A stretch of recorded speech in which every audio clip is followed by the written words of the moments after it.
Kita saksikan saat ini Blue Zone akan menutup sempurna, bahkan sudah menutup dengan sempurna. Kembali Pulau C yang menjadi magnet dari circle-nya saat ini. Ya betul, bahkan dari NFT mereka teruntungkan sekali karena mereka belum keluar dari bagian painan. Mereka hanya stay di bagian painan dan circle selalu menuju ke arah sekitar painan. Bahkan kali ini painan masih masuk untuk seperempat circle yang ketiga.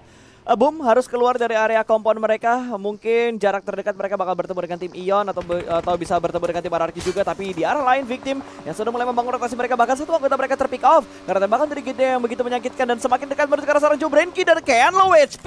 Tertembak dari bagian belakang namun Boom masih belum bisa mendapatkan satu pemain terakhir dari Victim 365. Dan mungkin ini bakal terjadi pertemuan kembali antara Victim dan juga tim Onyx. Plus Gede yang bakal menjadi pelakor kedua pemain ini. Ya, datang pemain-pemain dari Genesis Dogma menggunakan sebuah skuter saja. Boncengan tadi, dua pemain tersebut bahkan sudah touchdown di area ini. Nicil, paman Nicil sudah berada di seberang dari pemain-pemain Onyx dan juga pemain dari tim Victim 365. Tapi kalau kita melihat dari tempat yang berbeda, No Mercy Wibu terus melakukan tembakan demi tembakan, melakukan tembakan kembali dan mendapatkan satu pemain dari Point Victory 88. Yes, Nyongs tersungkur lemas letih lesu begitu aja, bahkan langsung dipulangkan menuju bagian lobby. No Mercy Wibu menambah atau membuat Aura mendapatkan pecahan poin pertama mereka di country finals hari pertama. Dan GD ternyata anggota mereka dipulangkan oleh seorang Kean, di mana Satar agak sedikit blunder. Anggota mereka hilang begitu aja. Ada happy birthday yang sukses dilakukan oleh seorang Kean sebagai last man standing untuk Victim 365 Sanskuy. Ya, terus kita lihat saat ini fight pastinya akan terjadi di tempat ini karena sudah mulai berdatangan pemain-pemain dari Aura menuju pertahanan dari Point Victory menuju ke area tersebut. Bahkan datang kembali bala bantuan dari arah belakang, tapi hati-hati ada Alter Ego Limax yang juga berada di tempat ini. Tapi kalau kita lihat fight justru melibatkan RRQ Ryu dan juga Ion. Betul, sudah saling bertukar peluru. Bahkan satu anggota dari Ion sudah dipulangkan karena lobby tadi Frenzy sudah hilang begitu aja. Sementara RRQ satu anggota mereka ter-takedown namun masih bisa untuk diselamatkan. Dan ini dia, kita kembali lagi melihat lawan baru yang akan dihadapi oleh Void. Alter Ego cukup dekat dengan tim Void. High ground depannya juga ada tim Aura. Dan Frenzy sepertinya dipulangkan sudah. Ada steal elimination dari arah tim GPX tadi. Ini kayaknya udah mulai banyak tim yang semakin berdempetan dan semakin sulit untuk masuk ke dalam zonanya, Kuy. Ya, kita lihat saat ini Void menjadi tim yang paling sibuk sejauh ini karena Void terus-terusan menghadapi sebuah fight. Kembali tadi berdekatan pemain-pemain dari Void menuju ke arah Alter Ego Limax, tapi fight juga pastinya akan terjadi. Melibatkan RRQ Ryu dan juga pemain-pemain Ion sudah sangat dekat, bahkan bisa ditembak sewaktu-waktu. Tapi Rocky masih sangat sabar dia untuk memberikan informasi ke arah timnya saja. Ya betul, sedikit melakukan pergerakan. Sepertinya bakal tarik mundur untuk mencari tempat yang lebih nyaman lagi. Karena tiga pemain RRQ sudah mulai mendekat menuju ke seorang Rocky. Dan Rocky kali ini dengan begitu sigap. Tapi di bagian lain Genevos tertangkap oleh GPX. Tembakannya begitu lengket, tapi Rocky kali ini bakal langsung menghadapi dua anggota dari tim RRQ. Satu berhasil diamankan karena ada backup dari seorang Asa. Lagi dan lagi jumlah yang tidak menguntungkan untuk Ion. Satu persatu anggota mereka terculik karena split yang mereka lakukan juga agak terlalu jauh sehingga backup fire-nya tidak maksimal. Ya, sayangnya tadi pemain RRQ yang datang menuju ke arah Rocky itu dua-duanya sedang melakukan loncat, dua-duanya lagi loncat. Jadi Rocky bingung mau nembak yang mana duluan.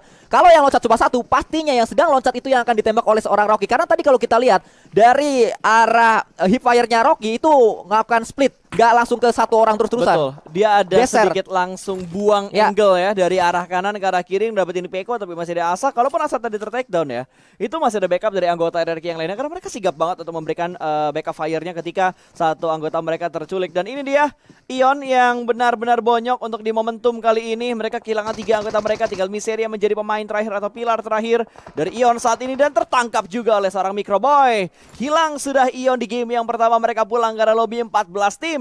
Tersisa di menit ke-17, sebuah intensitas fight yang begitu cepat untuk Sunhawk kali ini. Sebuah awal yang pastinya tidak baik untuk Ion karena mereka mengawali dengan jumlah poin yang cukup besar, 66 poin, menjadi advantage tersendiri untuk Ion di match yang pertama. Tapi justru mereka pulang di posisi 15 membuat mereka harus kejar setoran kembali. Dan kita lanjutkan lagi di mana fight melibatkan pemain-pemain dari Alter Ego Limax. Di depannya ada pemain dari Skylights Gaming Reverse Blue. Betul, ada Void juga di sekitar sana. Three-way showdown kembali lagi terjadi kali ini antara tim yang berbeda kembali. Ada Alter Ego, Void, ada Skylights Gaming Reverse Blue juga. Tiga tim sudah mulai berdempetan, bahkan ada Aura yang bisa menjadi third party dari bagian bukit seberang sana. Tapi sepertinya masih mencari-cari keberadaan dari pemain-pemain Skylights, di mana ada Penong sebagian sebelah kanan. Kali ini bakal langsung dicari begitu aja, ternyata Ikyar yang akan digerebek. Dua pemain sudah mulai berdempet, tapi sepertinya dari Super Una masih berpikir lagi untuk masuk ke bagian dalam. dalamnya dan sudah ada 3 pemain yang masuk. Ada tembakan yang begitu menyakitkan dari seorang Ponbit, cukup low HP, body system dilakukan dan rata sudah.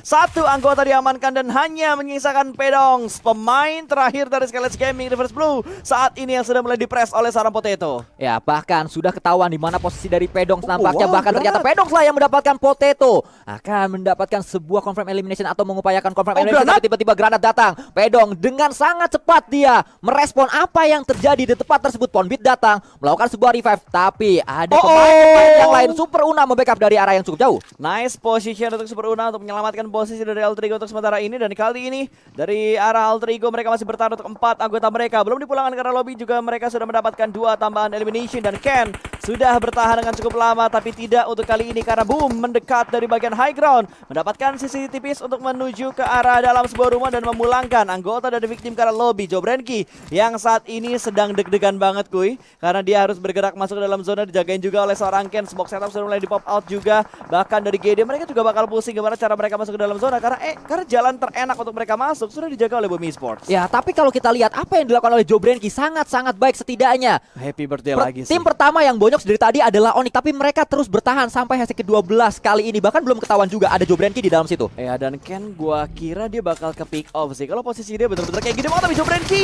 memberikan sebuah kejutan. Namun 2 pemain GD terlalu strong dan tembakan dari bagian luar juga masuk menuju ke bagian dalam. Dan kali ini GD kehilangan 1 anggota mereka. Debot dipulangkan karena lobby. Last man standing Paman Nichil yang punya tugas berat untuk mempertahankan posisi GD saat ini juga. Namun dari Boom mereka sudah memberikan follow up dari bagian luar. Namun dari arah belakang ternyata datang tamu yang tidak mereka undang. Ada tim Bonafide yang berhasil menjatuhkan 1 anggota dari Boom Esports. Dan kita lihat juga bagaimana pemain-pemain dari Aura tiba-tiba tumbang satu persatu. Kembali ada sebuah jump shoot yang dilakukan, mendapatkan 1 pemain dari Aura. Lagi-lagi Aura bonyok di tempat ini. Menyisakan yang terakhir itu adalah seorang Hanfoyu, tapi Hanfoyu mendapatkan 1 knock menuju ke cepat, membuat Aura pun pulang pemain-pemainnya. Aura dipulangkan ke arah lobby, berarti dari arah Alter Ego mereka sudah memulangkan 2 tim ke arah lobby. Dari arah Skelet Gaming mereka pulangkan, terus sekarang mereka memulangkan Aura ke arah lobby. Dan kita berpindah kembali menuju ke arah Boom Esports, di mana Fokker bakal menyambut kedatangan 2 pemain. Wow, granatnya patah-patah berhasil mendapatkan 1, namun kali ini bakaran juga berhasil memberikan damage menuju ke arah seorang Tuyul. 1 persatu dari Bonafide sudah mulai terspot dan Boom Esports mulai bisa membalikkan keadaan di bagian tebing-tebing ini. Ya, Boom harus bergerak cepat. Mereka harus merespon apa yang terjadi karena saat ini Blue Zone sudah memberikan sebuah damage ke arah pemain-pemain dari Boom. Bahkan ada sebuah sharing looting tadi. First aid yang diberikan menuju ke arah Fokker karena Fokker menjadi pemain terakhir yang masih bisa nembak dari Boom dan terus berupaya untuk bisa membawa placement sebaik mungkin dari tim ini. Ya, betul banget, ini udah chaos banget. Kayak bakal dicari dan diamankan oleh seorang Cheetah. Boom dipulangkan ke arah lobby. Sebuah Battle B yang benar-benar menggelegar di bagian Blue Zone. Tidak ada yang mau mengalah Sunsquid. Dan yang gue suka dari arah Bonafide, body sistemnya mengirimkan 1 anggota mereka yang sekarat duluan untuk masuk ke dalam zona dan dijaga dengan tertib untuk 1 anggota terakhir yang menahan Boom di bagian Blue Zone. Ya, memang kalau kita lihat tempat fight antara Bonafide dan juga Boom itu ada di Blue Zone. Dan kita tahu bersama Bonafide sangat tenang saat mereka bermain di Blue Zone. Mereka sudah sering mengalami hal tersebut, apalagi Blue Zone Sunhawk, sehingga mereka tahu apa yang harus mereka lakukan saat ini. Terus kita lihat banyak tim yang sudah tumbang satu persatu pemain-pemainnya karena Blue Zone sangat-sangat sakit sekali. Tapi Potato masih selamat. Masih ada healing yang bisa dia gunakan tadi. Betul, masih bisa dan tinggal 7 tim yang tersisa. Bigetron masih bertahan dengan 2 elimination yang sudah mereka kumpulkan. Anggota mereka juga masih utuh dan kali ini mereka berusaha untuk memotong rotasi dari arah tim NFT, di mana NFT adalah tim yang berada di puncak leaderboard saat ini dengan modal yang mereka kumpulkan sepanjang regular season kemarin. Dan Bigetron, tugas mereka untuk menahan laju poin dari NFT kali ini sukses. Ya, terus kita pantau, terus kita lihat saat ini pemain-pemain dari Bigetron Red Alliance menguasai area jembatan. Mereka menjadi satu-satunya tim yang berada di area circle. Pastinya berada di tengah circle seperti ini membuat mereka tinggal menyambut pemain-pemain yang datang. Tapi mereka juga harus menguatkan defensif karena yang datang tidak hanya dari satu sisi saja, dari berbagai angle. Ya, betul, dan mereka sudah menguasai bagian jembatannya. Choke point-nya udah mereka jaga. Mereka mengamankan kompon, mereka mengamankan bagian bawah jembatan. Bahkan dari arah pinggiran jembatan juga sudah dikuasai oleh Bigetron saat ini. Kalau kita lihat dari posisinya, ini bisa dibilang 80% untuk WWCD forecast-nya diamankan oleh Bigetron. Ya, untuk match yang pertama kita lihat saat ini terus memantau saja pemain-pemain dari Bigetron Red Alliance. Bahkan Super Una. 1 tumbang lagi, itu adalah Super Una dari Alter Ego Limax. Kembali kita lihat di akhir-akhir Ada bunglon nyender di taman. Cakep. Blue Zone adalah teman. Itu yang terjadi untuk match kali ini karena semuanya sudah sulit untuk masuk ke dalam circle sehingga Blue Zone Yap, menjadi betul. teman dari banyak tim. NFT udah nggak tersupport dengan adanya circle tadi dan tapi untungnya ya dengan angle dari Bigetron yang berpindah ke tempat lain ini ngebuat satu anggota NFT seenggaknya berhasil masuk ke bagian blue zone ya ke area play zone dan Asa terkena granat dari Bigetron, satu tumbang dari tim RRQ berada di bagian jembatan, tentunya di bagian tengah jembatan, dan Luxi masih melemparkan utility berikutnya lagi bakal dilemparkan untuk mendapatkan sebuah pressing point dan sepertinya dari area NFT nggak bisa bertahan lama lagi karena satu anggota terakhir mereka sudah terspot oleh RRQ tadi, menjadi poin ke-6 untuk elimination bagi tim RRQ.